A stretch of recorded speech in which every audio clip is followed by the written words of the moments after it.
दोस्तों जरा सोचिए, आप एक ऐसी जगह घूम रहे हैं जो आज से हजारों साल पहले दुनिया की सबसे खुशहाल नगरी थी, जहां सोने के महल थे और जिसकी दीवारों को खुद भगवान ने बनाया था। लेकिन फिर अचानक एक ही रात में वो सब कुछ ओशन की गहराइयों में समा गया। हम बात कर रहे हैं द्वारका की। सदियों तक हिस्टोरियंस और साइंटिस्ट्स इसे सिर्फ एक कहानी या माइथोलॉजी मानते रहे।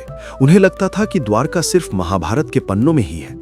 लेकिन 1980 के दशक में कुछ ऐसा हुआ जिसने पूरी दुनिया की सोच बदल दी। दरअसल हुआ यह था कि समुद्र की लहरों के नीचे स्कूबा डाइवर्स को कुछ ऐसी दीवारें और पत्थर मिले जो चीख चीख कर कह रहे थे कि यहां कभी एक महान सिविलाइजेशन बसी थी। आज की इस वीडियो में हम सिर्फ पुरानी कहानियां नहीं जानेंगे, बल्कि उन एविडेंसेस की बात करेंगे जिन्हें कैमरों में कैद किया गया है। क्या वो वाकई भगवान कृष्ण की द्वारका थी? क्या वो नगरी रातों रात डूबी या इसके पीछे कोई नेचुरल डिजास्टर था? आज हम द्वारका के उन अनसुलझे रहस्यों की परतों को खोलेंगे जिन्हें सुनकर आप हैरान रह जाएंगे। तो चलिए चलते हैं समुद्र की उस गहराई में जहां टाइम आज भी थमा हुआ है।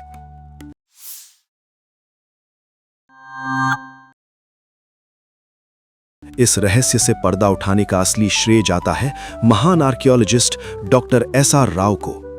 उन्होंने ठान लिया था कि वो इस सच्चाई को दुनिया के सामने लाकर रहेंगे। 1983 से 1990 के बीच उन्होंने गुजरात के तट पर एक बड़ा अंडर वाटर एक्सप्लोरेशन चलाया। उन्होंने समुद्र के अंदर एक्सपर्ट डाइवर्स भेजे और जो उन्हें मिला उसने पूरी दुनिया की आर्कियोलॉजिकल डिपार्टमेंट के होश उड़ा दिए। समुद्र के करीब 20 से 40 फीट नीचे उन्हें विशाल पत्थर की दीवारें मिली, लेकिन ये पत्थर कोई आम पत्थर नहीं थे। इन्हें बहुत बारीकी से तराशा गया था। डॉक्टर राव को वहां पत्थर के बड़े स्टोन एंकर्स मिले जो जमाने के बड़े शिप्स को रोकने के लिए इस्तेमाल होते थे। इन एंकर्स का डिजाइन बिल्कुल वैसा ही था जैसा उस समय के प्राचीन पोर्ट्स में पाया जाता था। सबसे चौंकाने वाली बात यह थी कि ये स्ट्रक्चर्स ठीक उसी जगह मिली जहां ग्रंथों में द्वारका के होने का जिक्र है। डॉक्टर राव की इस डिस्कवरी ने उन लोगों के मुंह बंद कर दिए जो द्वारका को सिर्फ एक कल्पना मानते थे।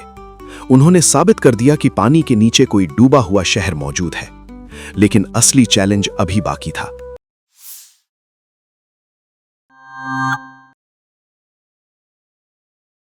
महाभारत के अनुसार द्वारका को द्वारवती कहा जाता था। ग्रंथों में लिखा है कि इस शहर के चारों तरफ सुरक्षा के लिए ऊंची दीवारें थीं और इसमें एंट्री के लिए 50 से ज्यादा बड़े गेट्स थे। कहते हैं कि भगवान कृष्ण ने समुद्र के देवता से जमीन उधार मांगी थी। अब मजे की बात देखिए, मॉडर्न ओशनोग्राफी कहती है कि हजारों साल पहले इस इलाके में सी लेवल आज के मुकाबले काफी कम था। यानी जहां आज पानी है वहां कभी सूखी जमीन थी। हमारे शास्त्रों में द्वारका के 6 अलग अलग सेक्टर्स का जिक्र है, जहां गार्डन्स, पैलेसेस और चौड़ी रोड्स थीं। अंडर वाटर मैपिंग में भी कुछ इसी तरह के पैटर्न्स दिखे हैं। वहां मिले ट्रायंगुलर स्टोन एंकर्स और मिट्टी के बर्तन ये इशारा करते हैं कि यह शहर एक बड़ा ट्रेडिंग हब था। यहां से अरब देशों और शायद इजिप्ट तक व्यापार होता था। विज्ञान और शास्त्रों का यह मेल इतना सटीक है कि इसे सिर्फ एक कोइंसिडेंस कहना मुश्किल है। और क्या यह मुमकिन है कि हजारों साल पहले हमारे पूर्वजों के पास भी ऐसी इंजीनियरिंग तकनीक थी जिससे उन्होंने समुद्र के बीचों बीच एक पूरा शहर खड़ा कर दिया था?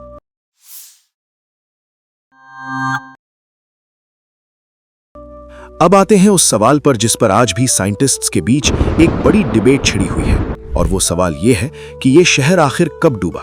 डॉक्टर एसआर राव की कार्बन डेटिंग के मुताबिक वे अवशेष करीब 3500 साल पुराने हैं।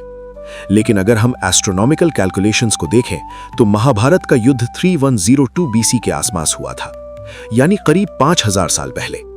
यहां एक बहुत बड़ा गैप दिखाई देता है। कुछ वैज्ञानिकों का मानना है कि समुद्र के नीचे द्वारका की कई लेयर्स हो सकती हैं। 2001 में national institute of ocean technology ने जब गल्फ ऑफ खंभात में सोनार स्कैनिंग की तो उन्हें वहां से कुछ ऐसी चीजें मिली जिनकी जांच की गई तो पता चला कि वे 9000 साल से भी ज्यादा पुरानी हैं। अगर ये सच है तो इसका मतलब है कि द्वारका दुनिया की सबसे पुरानी सभ्यताओं से भी पहले की है, और ये बात पूरी दुनिया के इतिहास को बदल कर रख देने वाली है। क्या ये मुमकिन है कि हमारी हिस्ट्री बुक्स में जो लिखा है सच उससे कहीं ज्यादा पुराना है?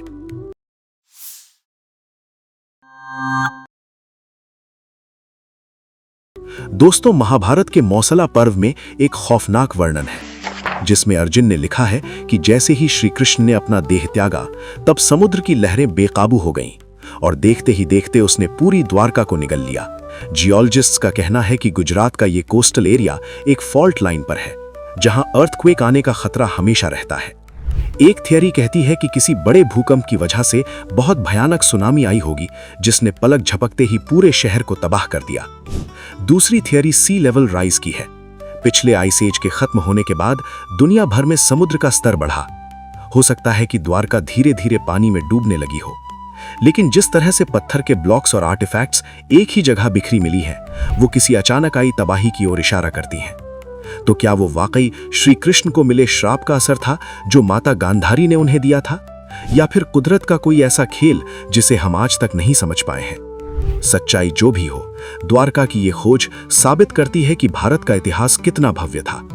समुद्र के नीचे मिले ये एविडेंस साबित करते हैं कि द्वारका सिर्फ एक कहानी नहीं, बल्कि हमारा गौरवशाली इतिहास है।